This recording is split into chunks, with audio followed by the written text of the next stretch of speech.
muchas gracias por invitarnos a compartir este tema, ¿no? Muy interesante y también, como ya se decía, como condiciones distintas y que nos hacen también hacer abordajes distintos.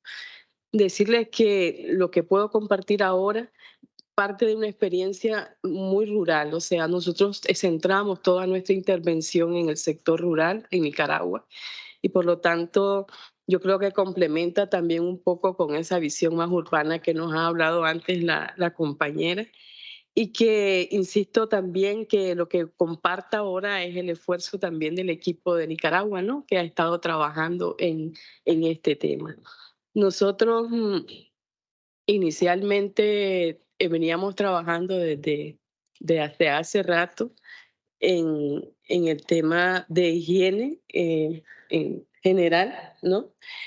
Y hay una metodología, ¿no? Oficial del gobierno de Nicaragua para trabajar a nivel de familias, comunidades y escuelas. Y identificábamos un vacío, pues el vacío de que no se abordaba para nada el tema de higiene menstrual pero tampoco habían experiencias en el país de cómo abordarlo, ¿no? Entonces, decidimos hacer como un primer diagnóstico, ¿verdad? Sobre todo lo que queríamos tener eran cuáles eran las percepciones que tiene la familia de las comunidades rurales sobre este tema, ¿no? Y decirles que quisimos contratar inclusive a una especialista porque nuestros propios equipos tenían sus miedos de cómo abordarlo también con las comunidades, ¿no? Entonces contratamos una psicóloga que nos acompañó en ese diagnóstico inicial de cuál es la percepción que había. Creo que nos ayudó mucho leer un poco sobre la experiencia de UNICEF en América del Sur y en unos elementos importantes que han sido para el resto de la implementación de esto. Y es conocer la percepción de padres de familia y madres, los propios estudiantes y el cuerpo docente. Entonces, ahí se hicieron varios ejercicios en ese sentido y para poder identificar cuáles serían las posibles puertas de entrada, ¿verdad? En la estrategia que íbamos a diseñar, con qué barreras nos podíamos estar encontrando y cómo podíamos eh, enfrentar y realmente ser más asertivos en el proceso, ¿no? Y ese diagnóstico también implicó revisar un poco si el tema estaba o no estaba en la currícula educativa, ¿no? Y sí estaba, pero son de esos temas que le llaman la currícula oculta, ¿no? Que está, pero como yo tengo problemas para abordarlo, yo paso de eso, ¿no? Entonces, ese fue como un primer esfuerzo que se hizo y fue a partir de ahí que hicimos como una primera implementación de para poder trabajar en el proceso de educación. Ahí nos dimos cuenta que, y lo hemos, yo creo que se ha ratificado en todo lo que hemos hablado ahora aquí, que no es solamente un tema de higiene, sino de cómo nos venden o cómo desde pequeños a nosotras las mujeres nos dicen de qué significa la menstruación, ¿no? Y es eso, vergüenza, suciedad, ¿ya? Entonces, de lo que más sufren las niñas en las escuelas es de bullying sobre este tema. Y la ausencia, en el caso de Nicaragua, probablemente es varias cosas, pues no tenés ni las condiciones y esto, pero sobre todo es cómo lo viven, cómo lo sufren por el tema del bullying que tienen, porque se consideran, o es lo que te trasladan, ¿no? Desde pequeña, de que es algo sucio. eh, Me recuerdo que en Guatemala las mujeres no pueden ir a la fuente de agua porque la secan o no van a los cultivos porque los secan. No tiene que ver tanto con tocar alimentos, por ejemplo, pero sí tiene que ver con lo que podés y no podés comer, ¿ya? Y en contextos ya complicados, eso es de que ya tenés restricción, ¿no? De la diversidad de alimentos, es todavía aún más complicado, ¿no? Esto. Entonces, a partir de todo ese diagnóstico, ¿verdad? Y poder conocer de dónde venían, el por qué no se hablaba del tema en las escuelas, no, o sea, no quisimos entrar, sino entrar desde el conocimiento y desde las percepciones. Es más, este es parte de nuestra metodología independientemente de la zona donde vayamos, porque vamos cambiando. Antes estábamos en la zona norte, ahora vamos para el corredor seco. Las percepciones inclusive en territorios en el mismo país cambian y por eso siempre como parte de nuestra metodología arrancamos de conocer cuál es la percepción que existe, ¿verdad? En relación a este tema. Cuéntanos un poco más cuáles son esas barreras internas a la hora de implementar los proyectos. Sí, bueno, yo creo que hay tanto internas como externas, ¿verdad? Por ejemplo, cuando hicimos el diagnóstico, los docentes nos decían, no, no, no, no, no, es que aquí no se puede hablar de este tema. Los padres y las madres no lo van a permitir.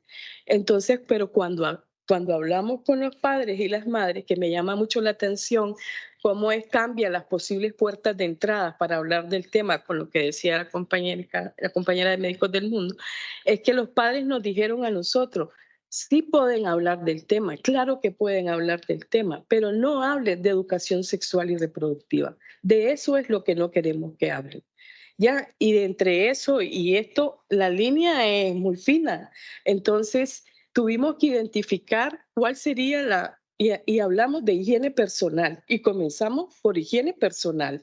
Y a partir de ahí, esa ha sido nuestra puerta de entrada para llegar al tema, ¿no? Entonces, eso es, ahí te diste cuenta que fueron los docentes, que eran los docentes los que estaban bloqueando el proceso. Primero, porque son personas igual que todos los estudiantes que fueron creados y que traen esos tabús también como personas y que no tienen tampoco las herramientas ni las capacidades. Segundo, que no hay nadie que le está vigilando de que se cumpla en la currícula escolar. Eso queda en la currícula oculta y no pasa nada, ¿no? Tal vez la tabla del 2 sí, pero eso no puede faltar, ¿no? Entonces, eso por un lado. Luego está también los temas de nuestros propios equipos, que igual que los docentes, tienen sus propios tabú y sus propios problemas para hablar sobre el tema y hemos tenido que hacer un trabajo de formación con esos equipos y de reflexión, ¿verdad? Y acompañamiento. Hemos tenido por un tiempo esta psicóloga que nos ha estado apoyando en cómo ir abordando estos temas.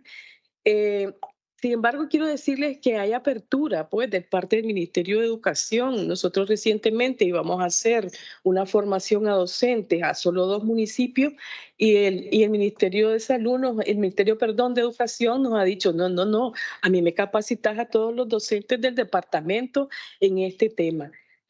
Hay todavía también tenemos barreras. En Nicaragua muchas de las escuelas, sobre todo en el corredor seco, no tienen agua. Y partamos de ahí, que entonces hay temas de infraestructura que no prestan las condiciones, ¿verdad?, para poder hacer esa práctica de higiene. Y el otro tema es que todavía sigue siendo un problema y que eso seguimos incidiendo un poco, ¿no? Ante las autoridades, y es que en Nicaragua en las escuelas rurales no se garantiza el material de higiene, ¿no? De ningún tipo, ni mucho menos para la parte de higiene menstrual. Entonces, cuando ves esos datos, claro, evidentemente Nicaragua no está dando datos porque no se está midiendo este tema actualmente.